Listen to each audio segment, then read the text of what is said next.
When I was in elementary school I fell through ice. A man who was walking his dog saw me fall and rushed to the shore. What stranger will you never forget? I was doing tech support and my customer was so happy with my service she offered to marry me to her daughter. I politely declined. I was waiting for my appointment with an optometrist when an old Haitian man walked in with a grocery bags. Thai receptionist knew him, so he walked up to me and proceeded to ask me riddles. When I finally got the answer to one, he reached into his bag and gave me a Snickers, then left. To this day I'm really curious as to what would motivate a man to become a wholesome riddler. The foreign exchange student and his parents who walked past my park bench on campus and dropped his passport. I chased after them to return it and his mom started screaming at me in broken English like, "Why you have his papers? Why you steal his papers?" While the kid and his father looked like they were going to die from embarrassment. I was on a tram and I didn't have a ticket and the ticket inspectors came on. I got asked to have my ticket seen and I said I couldn't find it on me and he said he'll come back so I can look for it. There was a stranger sat on the seat behind me who had a ticket. He gave it to me, and he got off at the next stop. Guy gave me his ticket so I wouldn't be issued a fine. I ran away from foster care when I was 17 and was living on the streets of NYC. It was a bad situation, but I would still try to take the train as often as I could to go to my high school. I ran into one ticket inspector a handful of times who always made it clear he would come back around for my ticket once I found it. Things got noticeably rougher for me as time went on, and there was one day near the end of the year where he slipped me a brown bag with a sandwich, an orange, a Twinkie, and a handwritten note saying that he packed one just like that for his daughter every day and to never forget to dream big. I never saw him again after that, but I still carry that note 6 years later and will never forget him. Ticket inspectors like you all are the reason I graduated high school and was able to survive, so thank you on behalf of all of the other me's whose lives you might have touched. I was driving down south with my girlfriend. We have a blowout, so I put on the donut. The donut blows out while we're exiting the very next exit. So, there we are, maybe 19 and at least 100 miles from anyone we know at a gas station in the middle of nowhere. I'm thinking on what to do next, and probably looked like there was something wrong, so this older man offered to help. He drives me 20 or so minutes to a junkyard to get a cheap tire. Then he puts the tires on the rim with no more than a pry bar and some soapy water. Had a compressor on his truck so he aired it up and I put it on. And we went on our way. I was drunk on my front porch one night. Me and a couple of friends were shooting the SHT. I lived in a rough neighborhood at the time. Lot of homeless people, but most of them were decent people just down on their luck. Anyway, I see a homeless guy walking by my house and I holler out to him, "Yo man, you want a beer?" And he's like, "Man, hell yeah, thank you." So, he comes up into the yard, I give him a beer and an extra one for the road. He starts going on about how he misses his son and how he never gets to see him anymore. We all sit and listen to him. He starts crying and says he bought his kid a bag of brand new Hanes socks and his mom wouldn't let him have them. Now I don't know what he did to deserve such treatment. Maybe he's a total son of a bitch and deserves to be where he is, maybe not, I have no idea.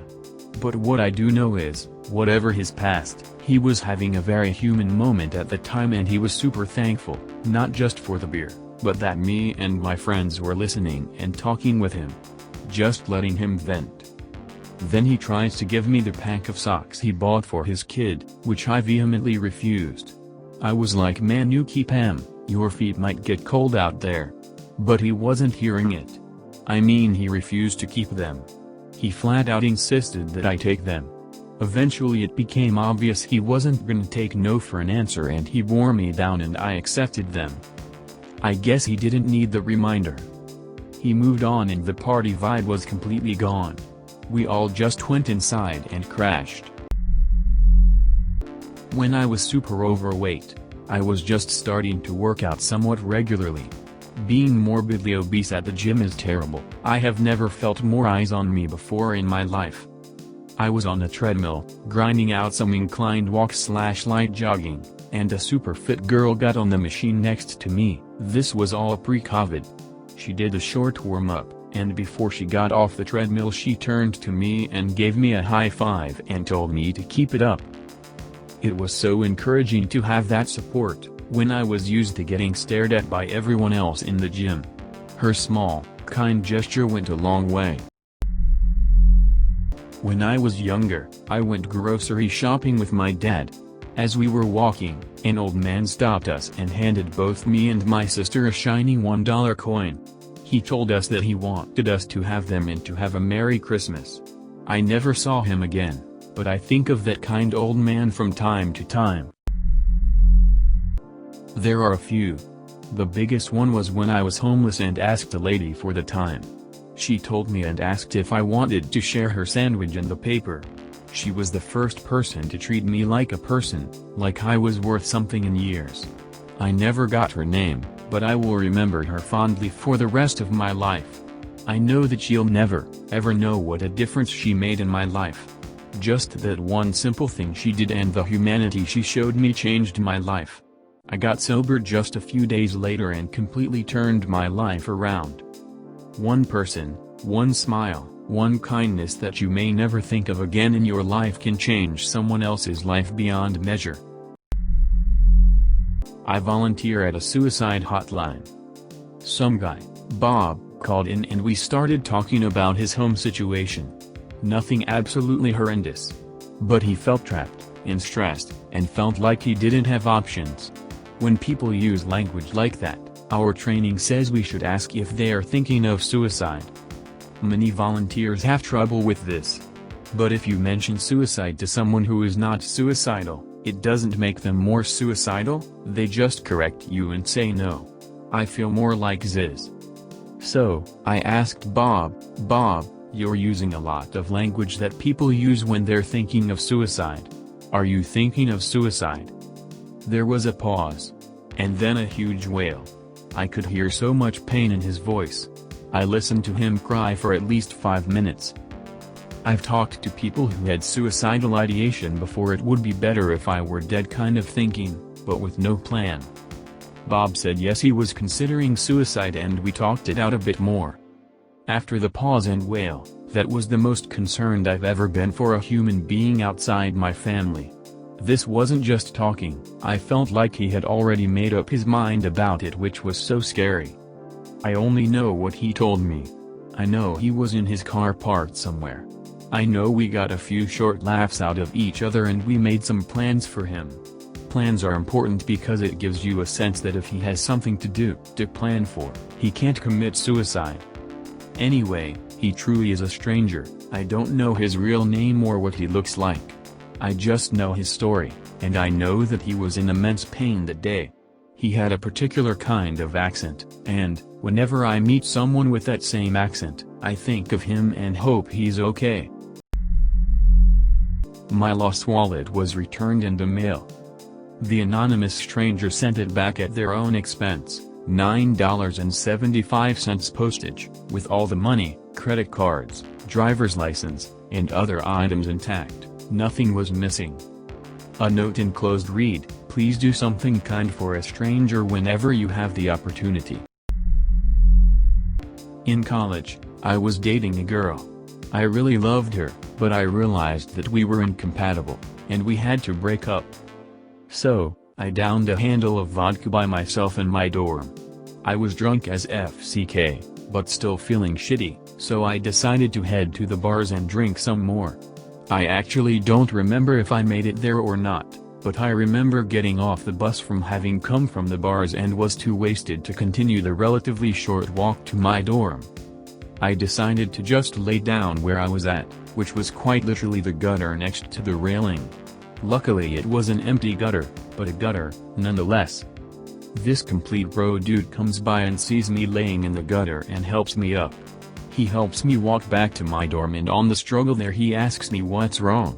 I explained the situation. I don't remember much of anything from the conversation, but I do remember him saying something to the effect of, "Bro, your problems aren't gonna be solved at the bottom of a bottle." When I was a broke-as-sin 18-year-old trying to make ends meet, I had a side hustle providing IT support for households, like a Geek Squad sort of thing. In practice, I would mostly set up computers for elderly people and the tech illiterate, and teach them how to use them, or get them out of technical binds, usually with printers, by Googling on their behalf. This elderly Korean gentleman hired me to set up his new computer for him. I spent an hour setting it up and teaching him how to use it, and 2 more hours eating a wonderful lunch with the man and his wife. He wouldn't accept my invoice for just the first hour. Instead, he paid me 3x my hourly rate for all 3 hours, and asked me to come back to train him the next week.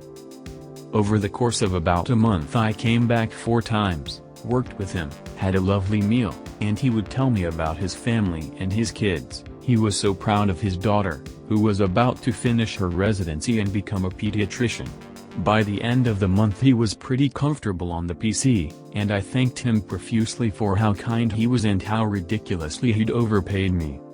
He told me I reminded him of his son, who was estranged for some reason I didn't press, and that he hoped somewhere out there somebody was being kind to his son, and sharing a home-cooked meal with him. I don't know why, but more than 10 years later I can't think of that guy without tearing up. I hope everything turned out well for him. When I was in elementary school I fell through ice. A man who was walking his dog saw me fall and rushed to the shore. I frantically swam back to the shore. I was only about 5 meters into the pond, so it wasn't a long way, but it took some with soaked winter clothes. When I reached the shore, the man pulled me up by my jacket. It would have been difficult to get up, as there was a steep incline. I didn't thank him, because I was in shock, but I bet he knows I was grateful, and 20 years later I still hope I would have thanked him. Thank you for watching the video. Don't forget to like and subscribe for more quality content. Leave a comment if you have any suggestions. Goodbye.